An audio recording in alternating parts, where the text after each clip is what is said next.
Assalamualaikum warahmatullahi wabarakatuh. Selamat berjumpa kawan sebuah legenda. Kali ini saya akan membawakan cerita untuk kalian dengarkan. Sebelum kita mulai ke ceritanya, saya mohon untuk dukungannya dengan cara like, komen, dan subscribe-nya agar lebih bersemangat lagi membacakan cerita-cerita seru tentang seputaran misteri dan legenda.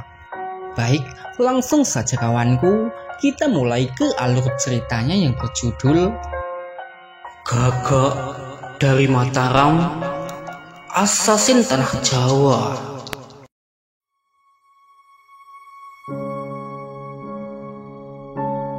Ki Kamandaka dan yang lain masih beruntung bisa selamat dikarenakan racun yang digunakan oleh para asasin hanya bersifat melumpuhkannya saja, tidak sampai mematikan.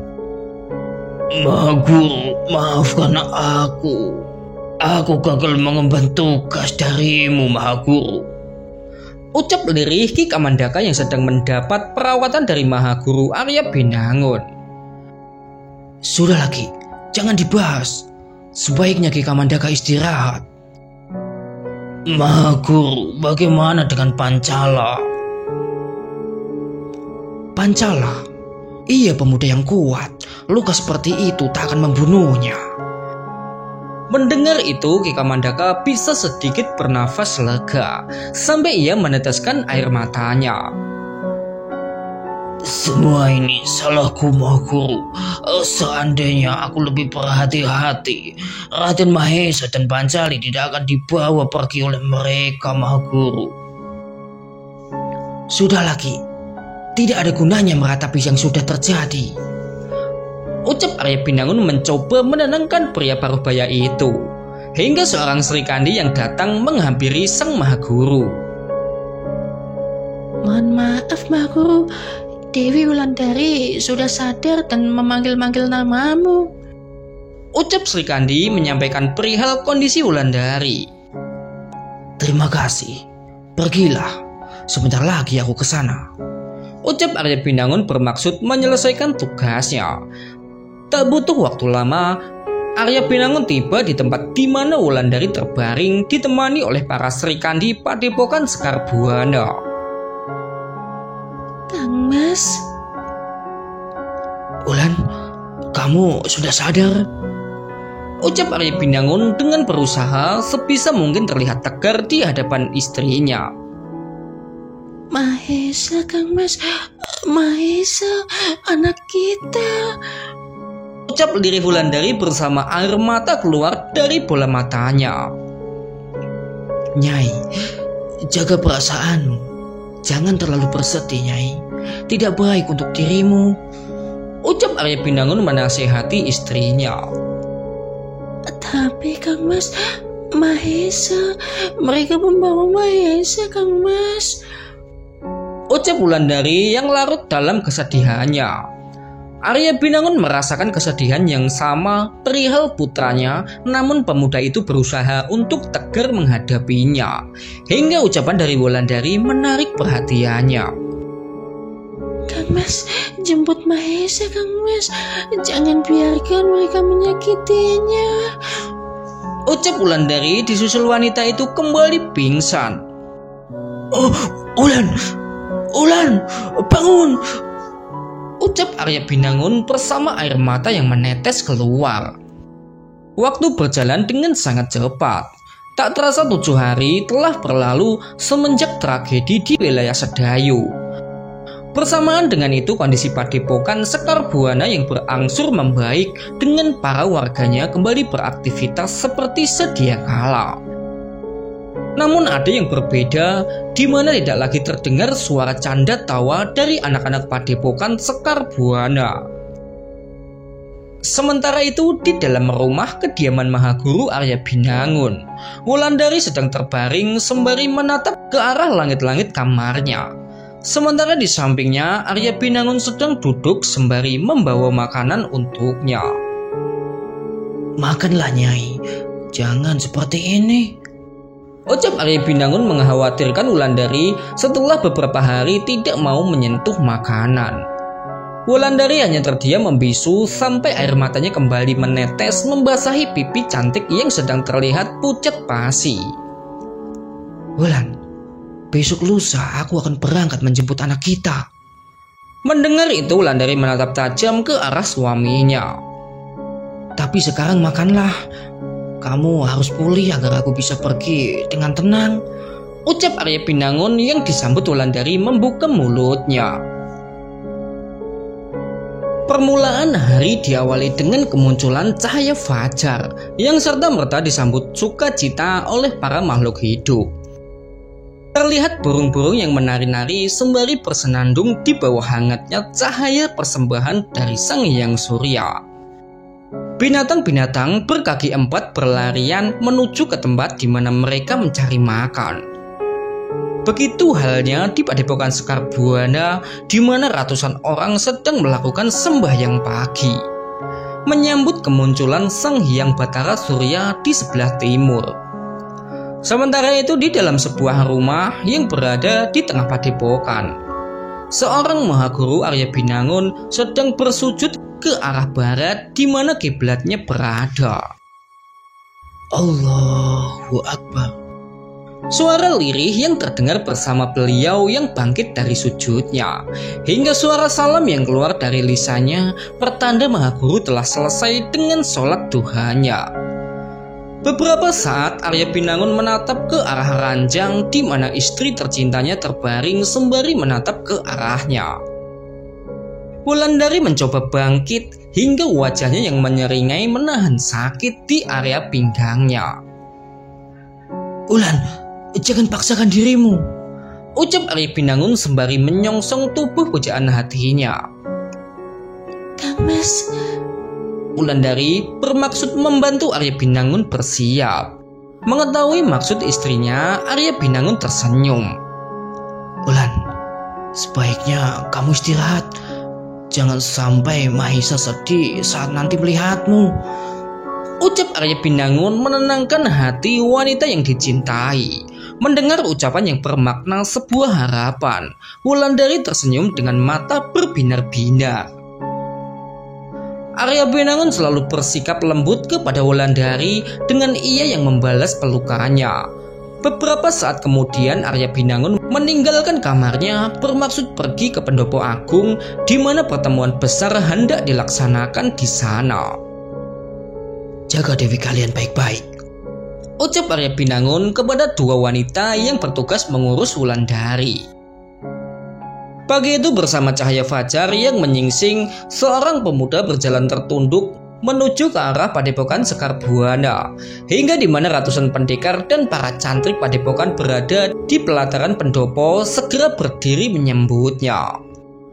Suara riuh yang terdengar bersama mereka yang mundur bermaksud memberi jalan untuk junjungannya, hingga di mana Arya Pinangun yang memasuki pendopo agung yang disambut puluhan petinggi padepokan serta pendekar sepuh dari berbagai wilayah yang berdiri menyambutnya. Semuanya duduklah, ucap Mahaguru Arya Pinangun yang terlebih dahulu duduk di singgasananya. Hari itu seluruh murid dari mendiang Mahaguru Argawisesa hadir di pendopo agung guna mendengar langsung titah Mahaguru Arya Pinangun. Kalian melihat dan mendengar apa yang terjadi di padepokan kita. Mereka menyerang kita, membunuh saudara-saudara kita, serta menculik anak-anak kita. Kesatria sejati tidak akan melakukan perbuatan pengecut seperti itu. Sekar Buana tidak pernah mencari musuh. Mereka yang memaksa kita melawan. Hari ini kuumumkan, Gagak dari Mataram, musuh dari Sekar Buana. Lawan dan tumpas mereka. Titah Mahaguru Arya Pinangun yang berapi-api. Ki Kamandaka, kutitipkan padepokan kepadamu. Jaga dan pimpin padepokan selama aku pergi, ucap Arya Pinangun dengan tatapan tajamnya. Mendengar itu mereka menatap ke arah Kamandaka yang hadir di pendopo agung setelah pulih dari lukanya. Ampun Mahaguru, apa sebaiknya tidak Kang Mas Subala saja yang memimpin selama Mahaguru pergi? ujar Ki Kamandaka yang masih belum bisa melupakan kejadian beberapa hari yang lalu. Tidak, Ki. Ki Supala tetap menjadi penasehat tertinggi Padepokan. Ki Kamandaka, percayalah, kamu orang yang pantas memimpin selama aku pergi. Kesalahan adalah guru terbaik bagi kita untuk menjadi lebih baik. Aku harap Ki Kamandaka bisa memahami itu semua. Kamandaka yang sebelumnya ragu akhirnya mengambil keputusan. Sendika dawuh Maha Guru, kali ini hamba tidak akan mengecewakanmu, ucap Ki Kamandaka menerima mandat perintah dari Maha Guru. Hingga di mana Arya Binangun yang beranjak dari singgasananya pertanda pertemuan agung telah berakhir. Disambut riuh pendekar serta para cantrik yang hadir di pendopo agung, bersama dengan puluhan pendekar sepuh yang pulang ke tempatnya masing-masing sembari membawa warta tentang titah Arya Binangun untuk menumpas gerombolan Gagak Mataram. Beberapa saat kemudian di kediaman Arya Binangun nampak Maha Guru yang telah selesai dengan sembahyang duhurnya. Disusul Arya Binangun yang melepas baju kebesaran Maha Gurunya. Sementara Wulandari menatap tajam ke arah suaminya. Sekilas wanita itu teringat akan masa lalu di mana dulu mereka berdua pernah mengembara bersama. Hingga di mana Wulandari yang melepas kalung permata biru yang ada di lehernya guna memakaikannya ke leher suaminya. Kang Mas masih saja gagah seperti dulu, ucap Wulandari melihat penampilan baru Arya Binangun. Nyai, tunggu aku dan Mahesa pulang. Kamu segera pulih ya Wulan. Wulandari mengangguk-anggukkan kepala sebagai jawaban atas ucapan dari suaminya. Baik Kang Mas selalu hati-hati ya, ucap Wulandari dijawab sebuah senyuman oleh Arya Binangun. Hingga di mana Arya Binangun merebahkan tubuh Wulandari yang masih belum pulih sepenuhnya. Assalamualaikum Nyai, ucap Arya Binangun sembari mencium kening istrinya. Saut lirih istri solehah mengantarkan kepergian suaminya. Siang itu mereka selalu bersama dalam suka dan duka, harus rela berpisah. Dan dengan diiringi tetesan air mata, sepasang kaki melangkah menjauh meninggalkan wanita begitu ia cintai. Arya Binangun bertekad mencari Mahesa sampai dapat. Hingga di mana Arya Binangun yang keluar dari dalam rumah disambut Argasena dan Balapati serta ratusan warga Padepokan Sekar Buana yang sendari tadi menunggu Maha Gurunya. Terlihat mereka yang mengiringi Maha Guru Arya Binangun menuju ke bawah Bukit Talun. Maha Guru, tetap berhati-hati. Segeralah kembali bersama Raden Mahesa, ucap Ki Supala. Iya Ki, terima kasih, ucap Arya Binangun sembari memeluk pria paruh baya itu yang telah ia anggap seperti orang tuanya sendiri. Hingga di mana Arya Binangun yang naik ke atas pelana kudanya.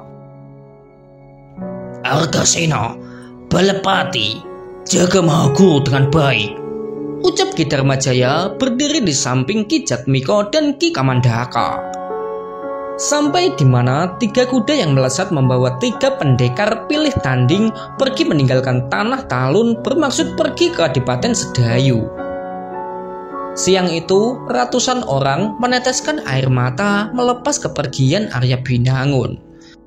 Sementara itu di dalam sebuah penjara bawah tanah yang berada di Kadipaten Sedayu, di dalam 3 sel berbeda terlihat 3 wanita yang sedang meringkuk di dalam jeruji besi penjara. Laila Begum dan teman-temannya menunggu eksekusi dilaksanakan, di mana mereka akan dipenggal di tengah alun-alun kota Sedayu. Terlihat puluhan prajurit datang ke penjara guna menjemput 3 gadis yang tak lain merupakan asasin dari Segoroyoso. Prajurit, bawa mereka, perintah Ki Lurah prajurit kepada beberapa anak buahnya.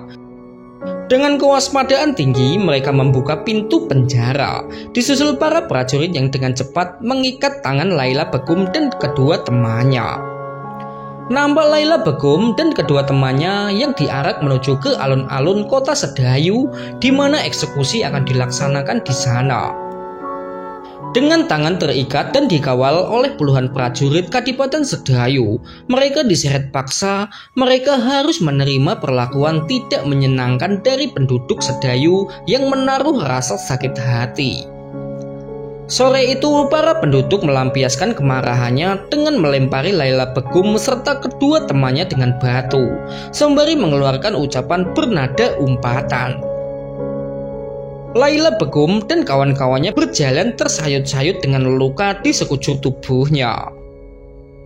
Ironi memang di mana sebuah kebencian mengakibatkan manusia lepas kendali, menjadikan seorang korban tak lebih baik dari tersangka. Selang beberapa waktu, iring-iringan itu tiba di tengah alun-alun yang serta-merta disambut oleh Gusti Senopati Cakrapati dan Demang Badra yang sedari tadi menunggu di sana.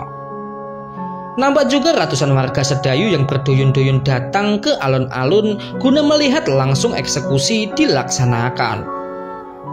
Beberapa saat kemudian para prajurit memaksa 3 gadis itu dari Segoro Yoso untuk berlutut.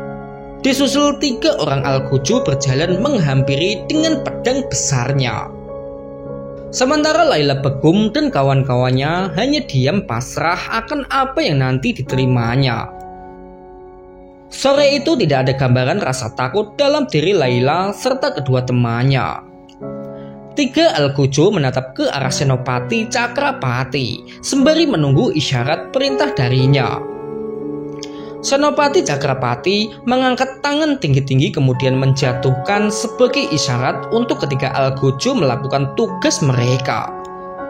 Melihat itu, para Algojo segera mengangkat pedangnya bermaksud mengayunkan ke leher 3 wanita yang sedang berlutut di atas tanah, hingga sampai suara yang terdengar dari kejauhan. "Hentikan!" teriakan bersama suara derap kaki kuda yang terdengar. Seketika mereka yang hadir di alun-alun menoleh ke arah datangnya suara di mana terlihat 3 penunggang kuda sedang melesat cepat menuju ke tengah alun-alun. Hingga seorang dari penumpang kuda yang membawa kudanya meloncati Laila Begum dan kedua temannya, yang serta-merta mengakibatkan 3 Algojo terjengkang ke belakang saat mencoba menghindari kuda meloncat ke arahnya. Sementara Laila Begum dan kedua kawannya terbelalak melihat seorang pendekar gagah perkasa itu tiba-tiba muncul sembari menarik tali kekang kuda, mengakibatkan kuda berdiri dengan kaki yang terangkat. Melihat sosok tiba-tiba muncul di depannya, Laila serta Habibie saling bertukar pandangan. Terlintas di benak Laila dan Habibie, sosok pendekar itu tak lain adalah seorang suruhan dari Ki Jafari untuk menolong mereka. Hingga suara Senopati Sedayu yang terdengar. "Siapa kamu? Apa maksudmu sebenarnya?" teriak Senopati Cakrapati yang tak mengenali Arya Binangun dengan penampilan barunya. Sampai tatapan Senopati yang tertuju ke arah Argasena dan Balapati yang datang menghampiri gurunya. "Argasena? Balapati?" ucap Senopati Sedayu mendapati 2 sosok tak asing baginya. Senopati Cakrapati terdiam mencoba berpikir apa yang sebenarnya terjadi. Bersama dengan itu Ki Demang Badra maju mendekat. "Maha Guru, ada apa nih sebenarnya?" tanya Demang Badra yang mengenal baik Arya Binangun. "Ki Demang, ampuni mereka." "Maksud Maha Guru bagaimana?" tanya Ki Demang Badra.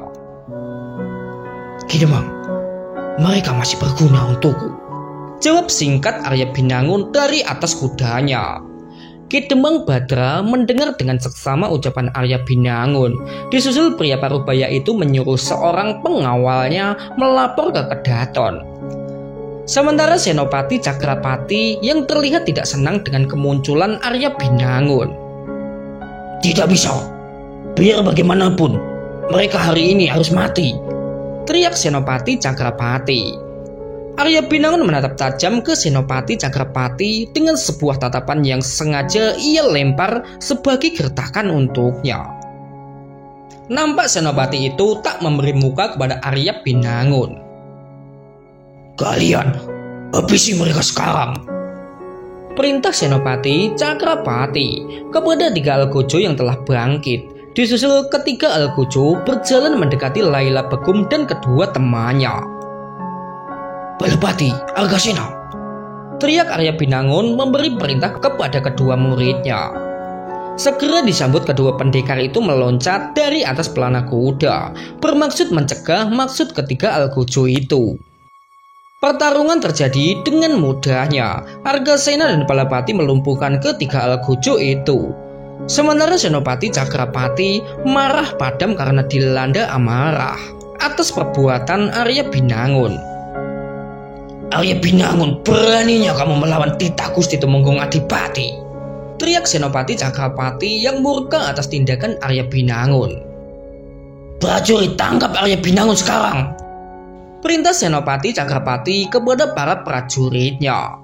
Mendengar itu puluhan prajurit yang ada di alun-alun kebingungan setelah mereka tahu pendekar itu Maha Guru Arya Binangun dari Padepokan Sekar Buana.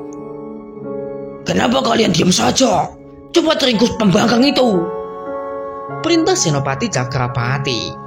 Para prajurit hanya bisa saling bertukar pandangan dikarenakan mereka lebih takut akan sosok Maha Guru Arya Binangun daripada panglimanya sendiri.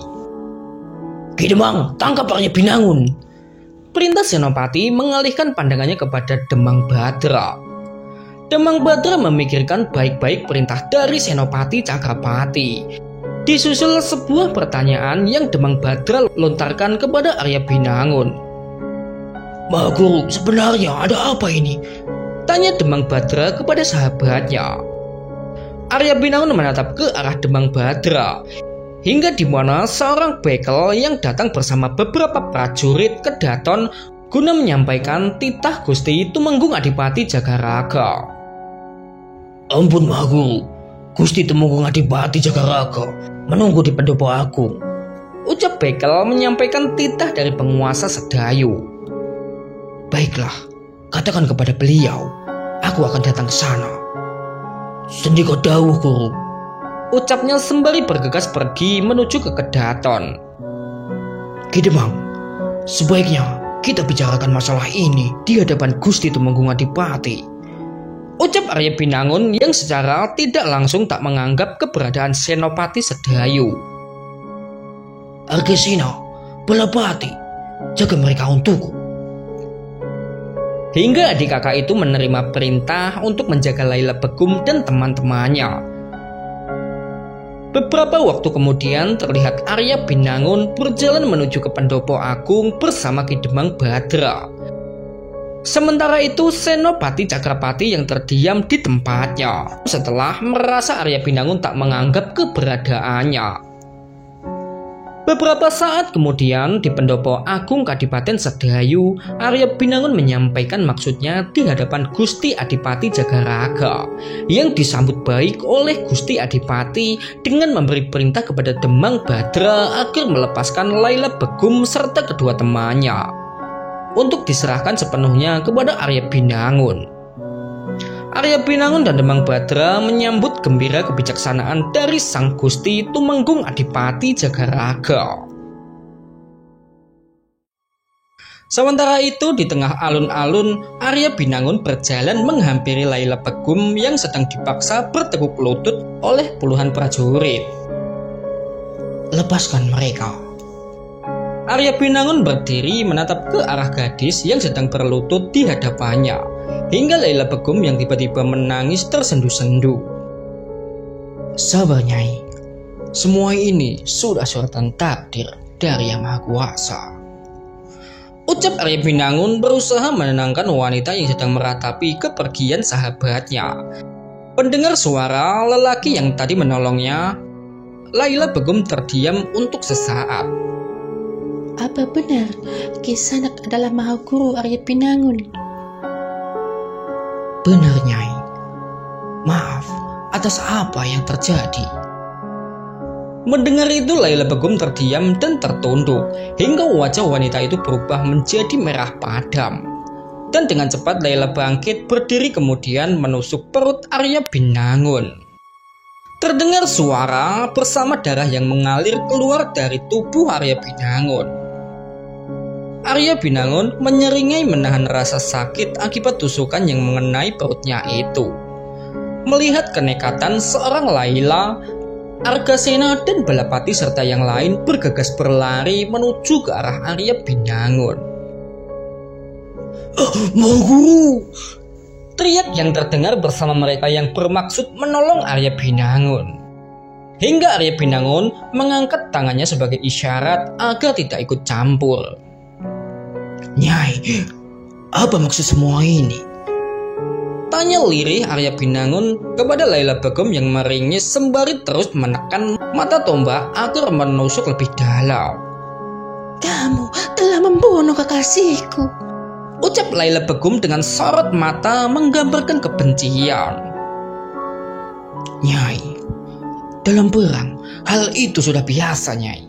Entah siapa yang akan terbunuh, jawab Arya Binangun sembari menahan rasa sakit.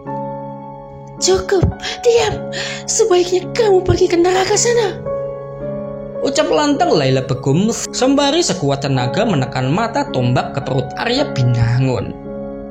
Hingga dimana sebuah pukulan yang Arya Binangun berikan ke tengkuk leher gadis itu. Disusul gadis itu yang kehilangan kesadarannya dengan jatuh ke pelukan Arya Binangun. Arya Binangun menggerang sembari menarik mata tombak yang menancap di perutnya itu. Hingga mata tombak yang berhasil ditarik bersama darah segar yang kembali mengalir.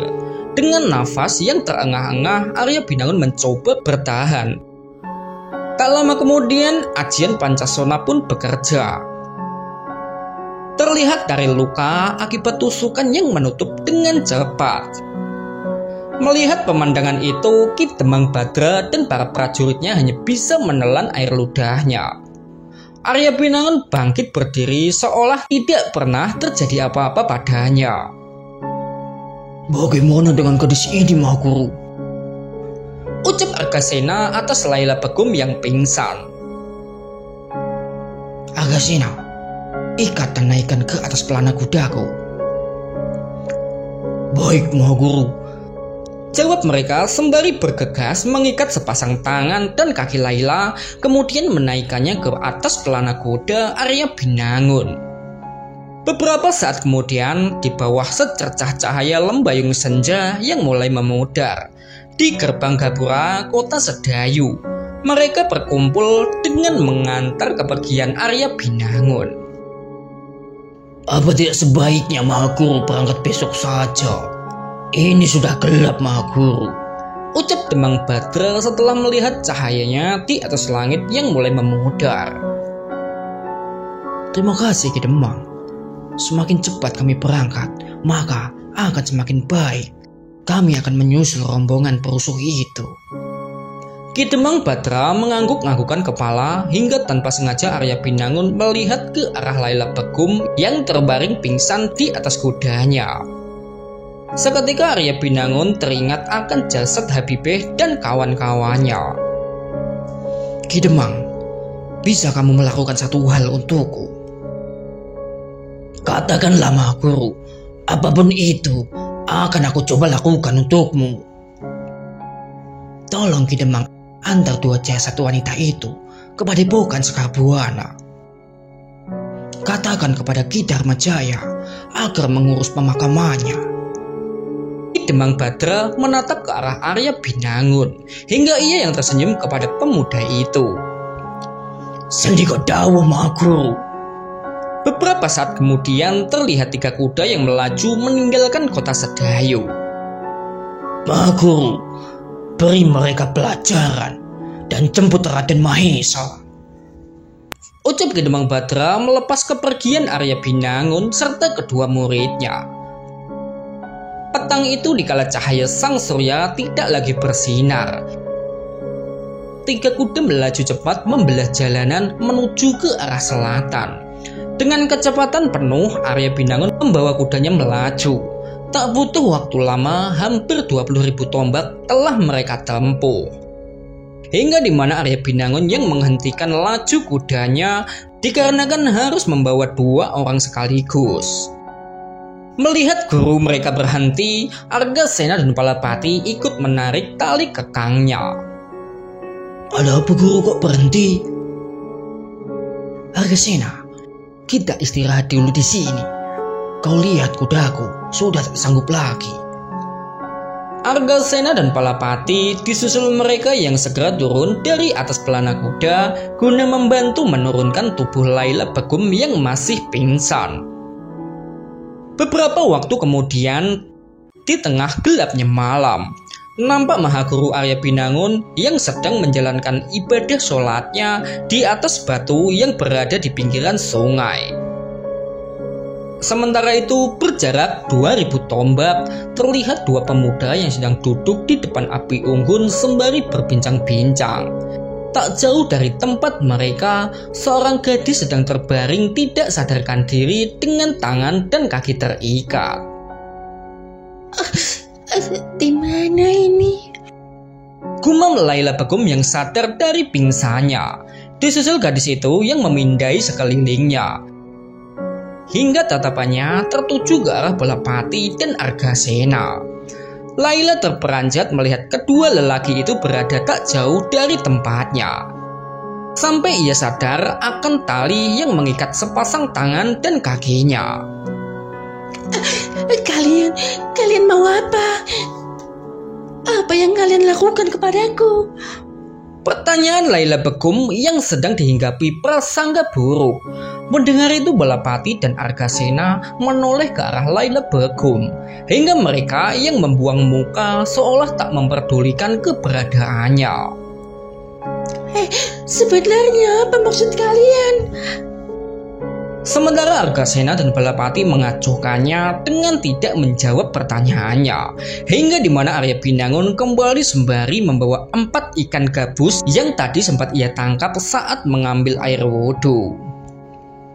Argasena, Balapati, lihat ini, ujar Arya Binangun sembari menunjukkan 4 ikan gabus sebesar lengan orang dewasa. Dari mana Mahaguru mendapatkan ikan sebesar ini?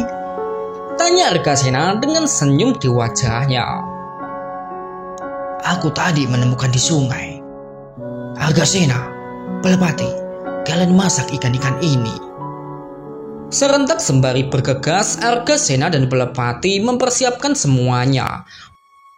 Malam itu mereka tidak harus tidur dalam kondisi perut lapar. Sementara Laila Begum mengamati dengan seksama wajah pria itu, hingga ia yang terperanjat mendapati Arya Binangun masih hidup dengan kondisi baik-baik saja. Kamu bagaimana bisa? Ucap Laila Begum yang seolah tidak percaya dengan apa yang dilihatnya. Nyai, kenapa kamu melihatku seperti itu? Tanya Arya Binangun kepada wanita yang sedari tadi melihat ke arahnya. Dasar kafir kamu. Bagaimana bisa orang bisa selamat dari luka separah itu? Dasar pemuja setan. Ucap Laila Begum yang sedang dihinggapi rasa bingung bercampur kebencian. Dunia ini luas, Nyai. Wawasanmu saja yang dangkal.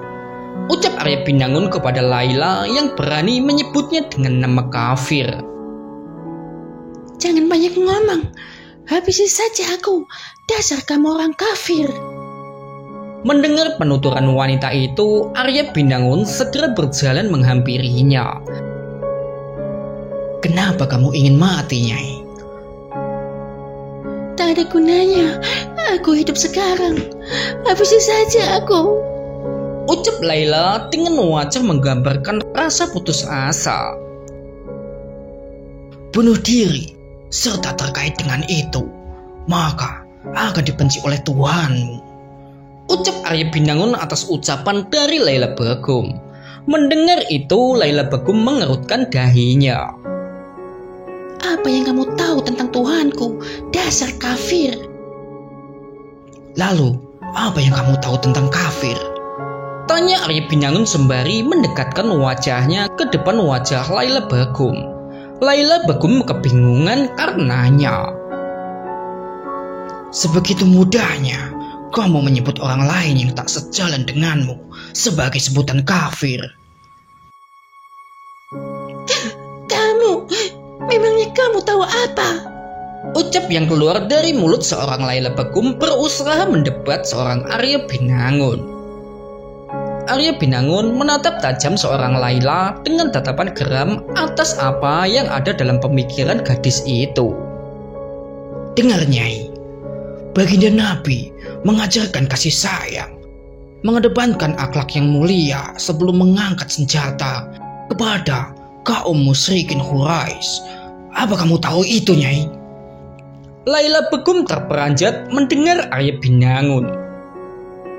Siapa sebenarnya orang ini?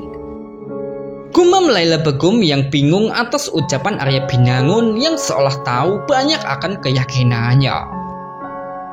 Kalian orang kafir, tahu apa tentang nabiku?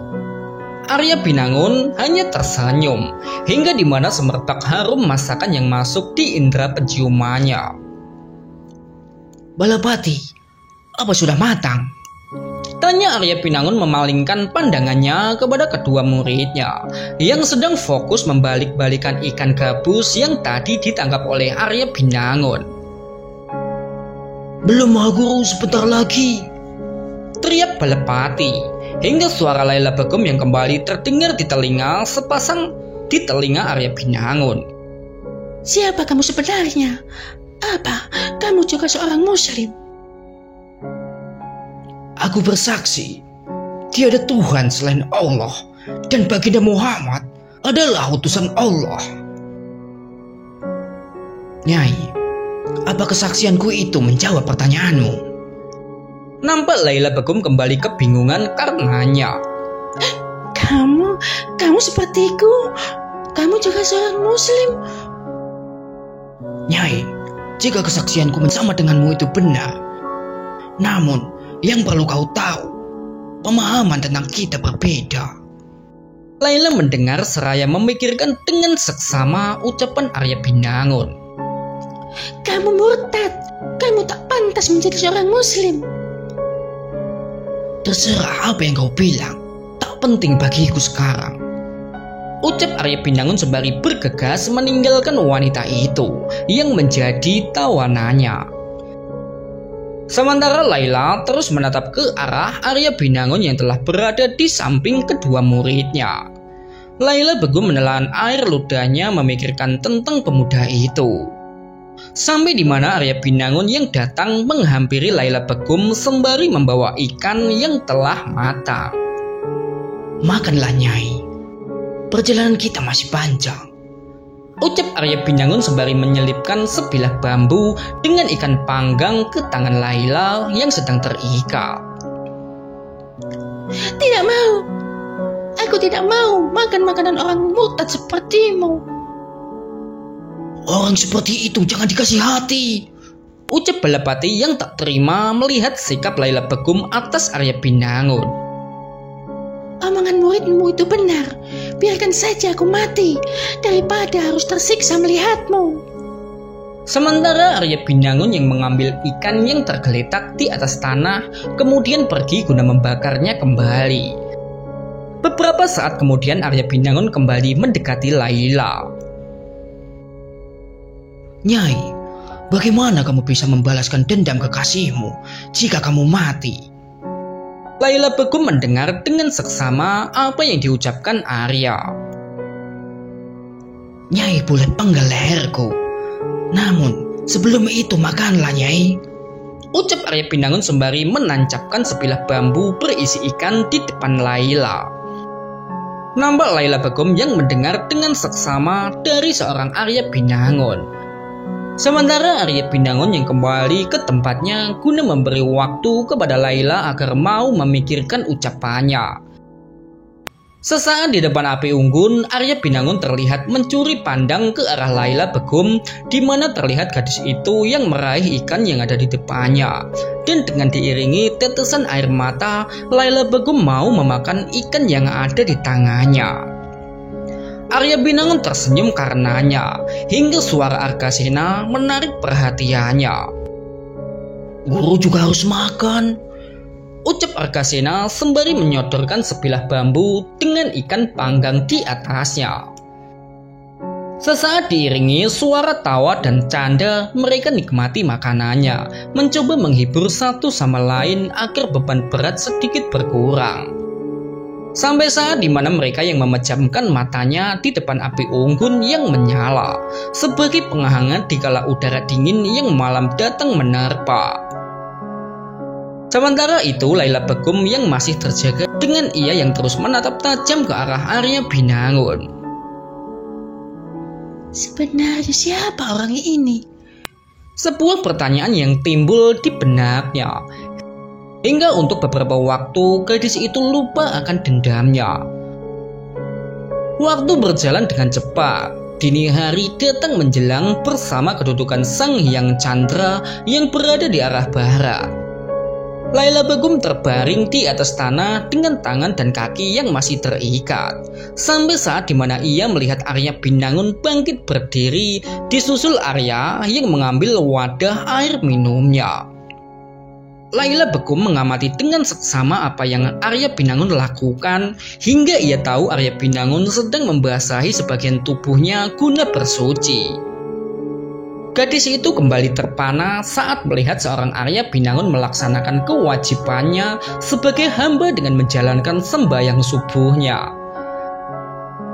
Sebuah gerakan yang tak asing baginya, dengan beberapa gerakan yang sedikit berbeda namun tetap terlihat sama.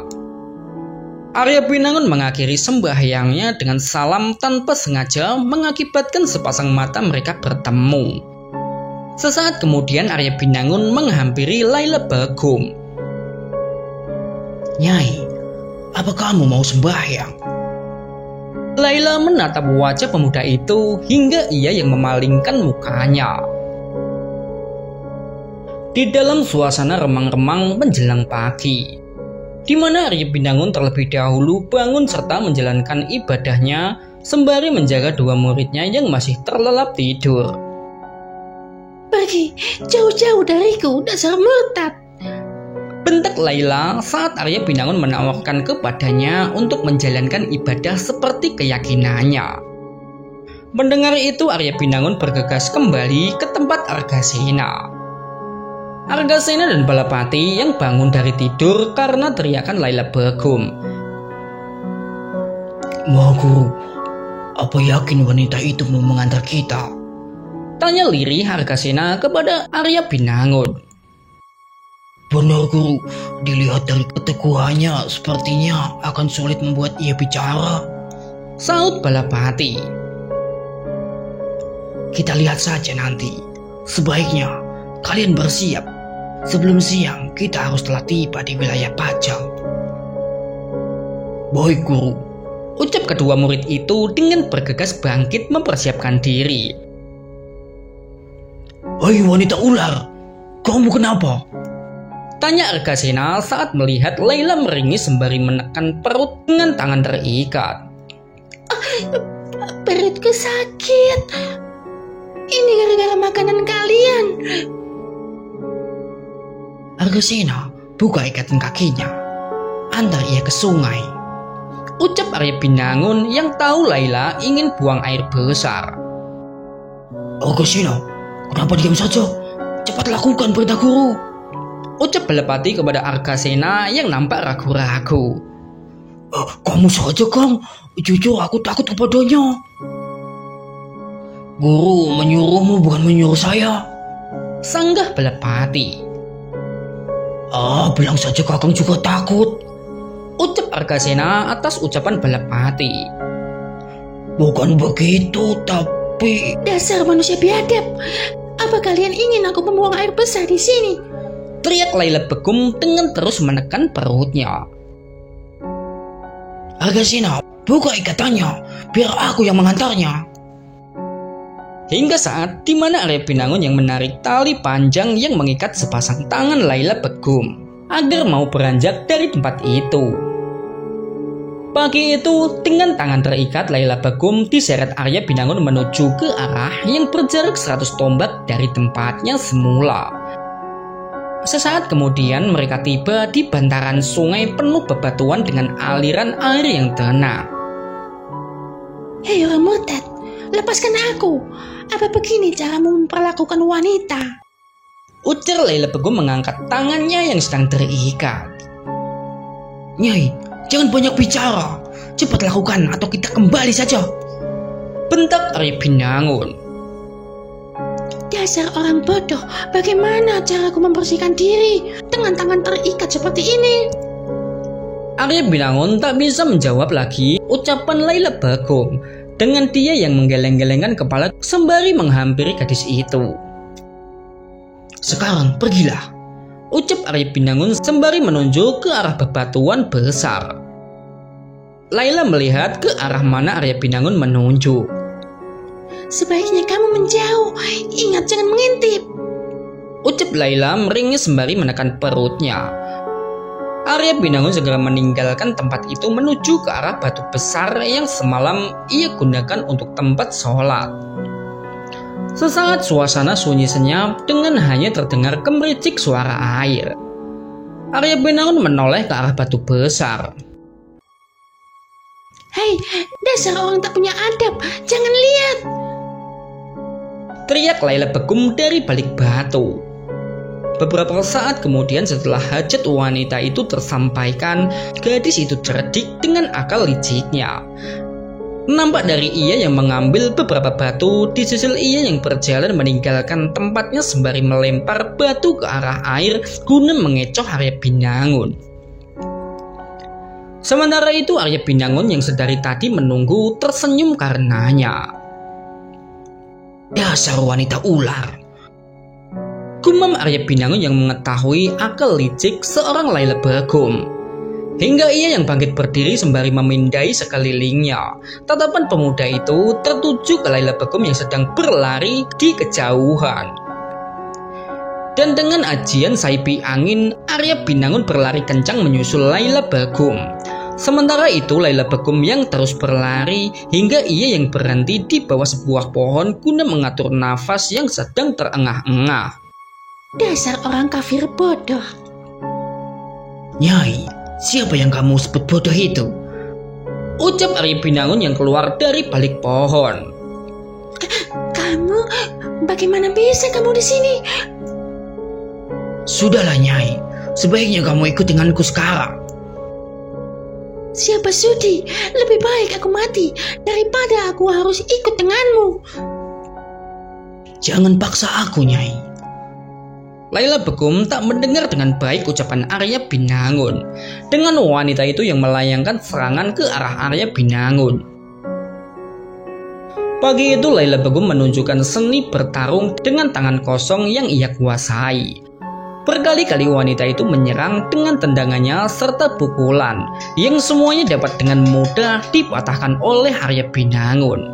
Hingga di mana sebuah pukulan yang kembali Arya Binangun berikan ke tengkuk leher gadis itu mengakibatkan Laila Begum pingsan karenanya. Arya Binangun menatap dengan seksama Laila Begum hingga ia yang meraih kemudian menggendong tubuh Laila Begum yang pingsan.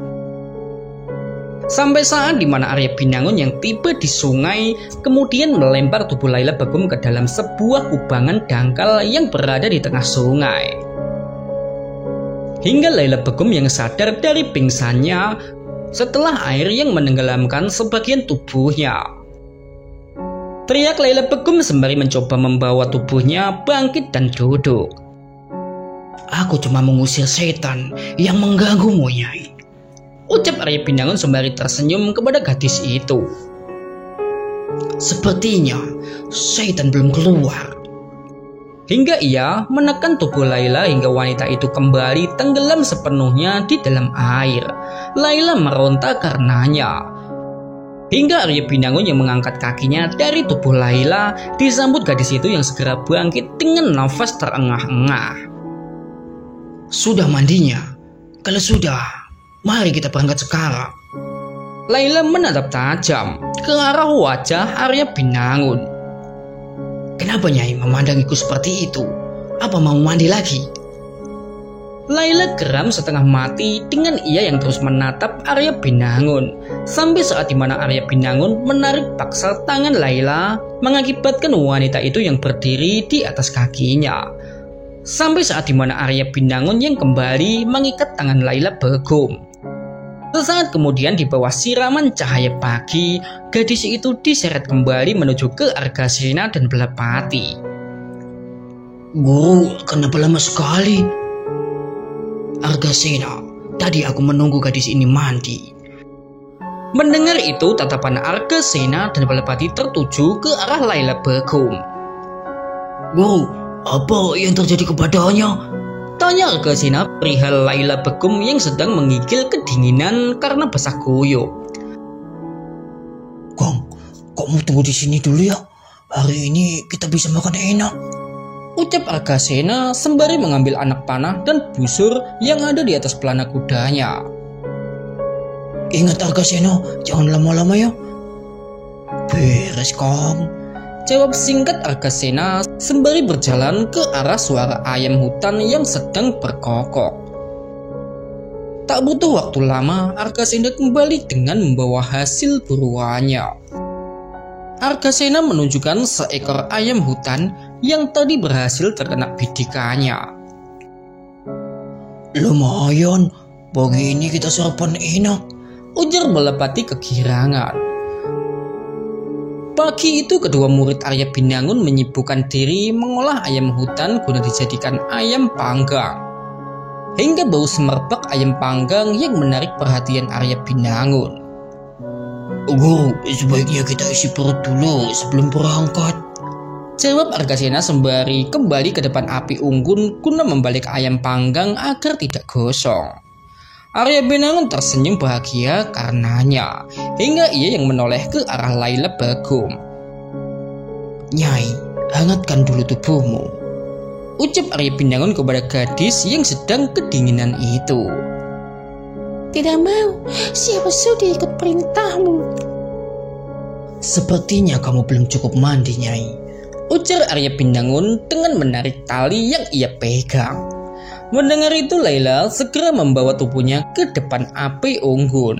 Dikarenakan gadis itu tak mau harus kembali diceburkan di sungai yang dingin itu. Melihat itu, Argasena dan Belepati hanya bisa tersenyum. Hingga di mana ayam panggang yang matang, Arya berikan kepada Laila. Ini Nyai, makanlah dulu, ucap Arya Binangun sembari menyodorkan paha ayam kepada Laila Begum. Laila Begum menatap bengis kepada Arya Binangun hingga saat di mana wanita itu hendak membuangnya. Arya Binangun segera menarik tali yang mengikat tangan Laila Begum sebagai isyarat ancaman untuknya. Sekali lagi Laila tidak mau menuruti kemauan Arya Binangun daripada harus kembali tenggelam di dinginnya air sungai. Belepati dan Argasena tertawa lirih karenanya. Hai Cunguk, kenapa kalian tertawa? Bentak Laila yang tidak nyaman akan tingkah kedua murid Arya Binangun. Siapa yang ketawa? Kamu tidak lihat kami sedang makan?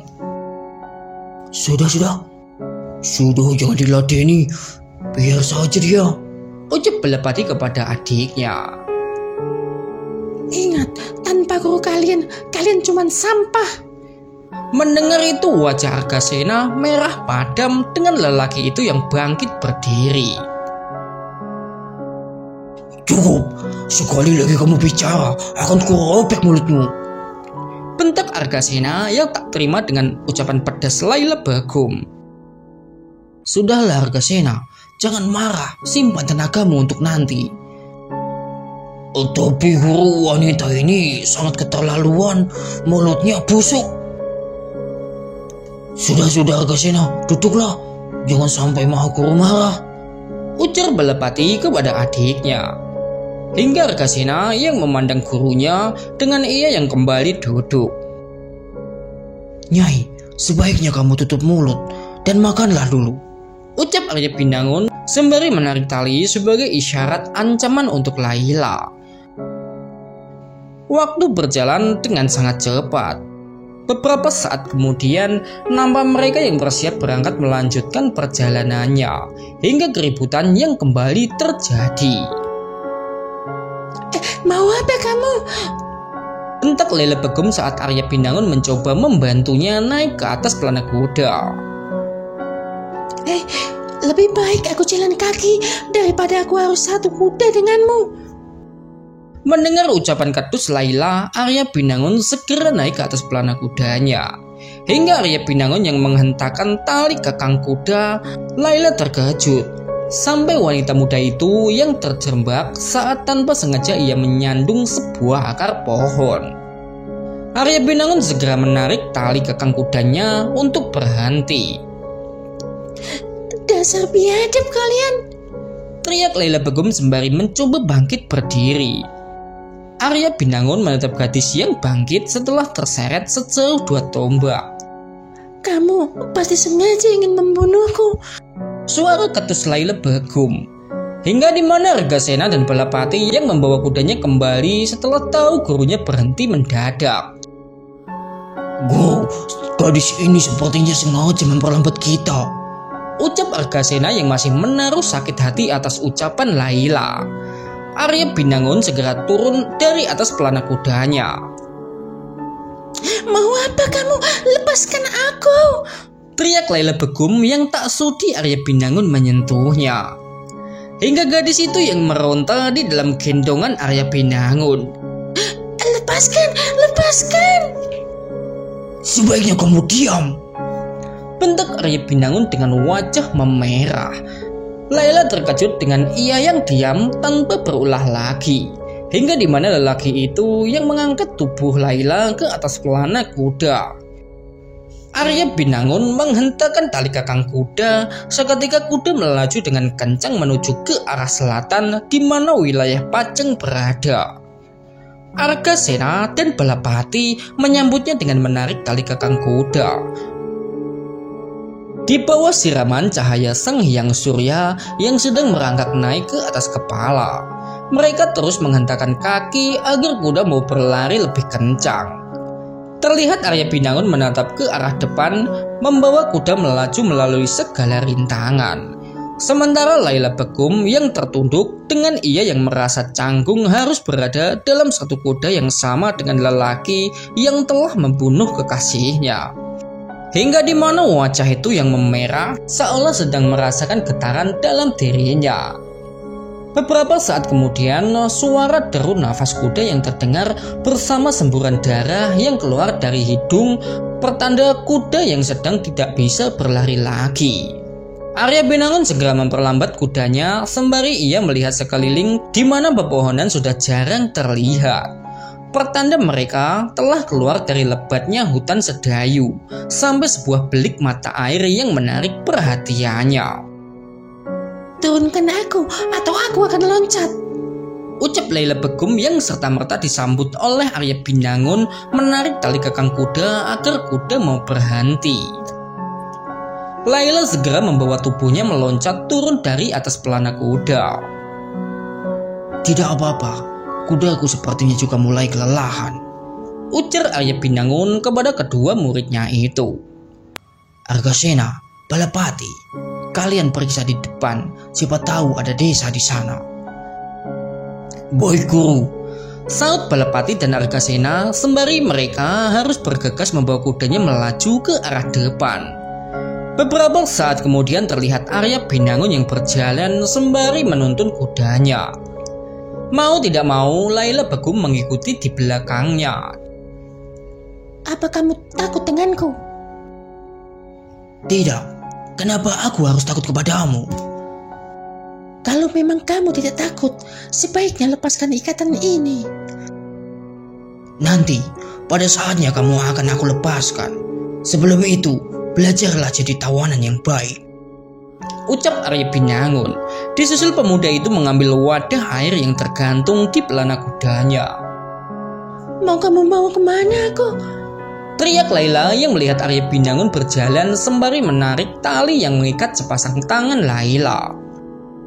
Mau mencari sumber mata air. ujar Arya Pinangun sembari melangkah ke arah belik mata air yang berada tak jauh dari tempatnya.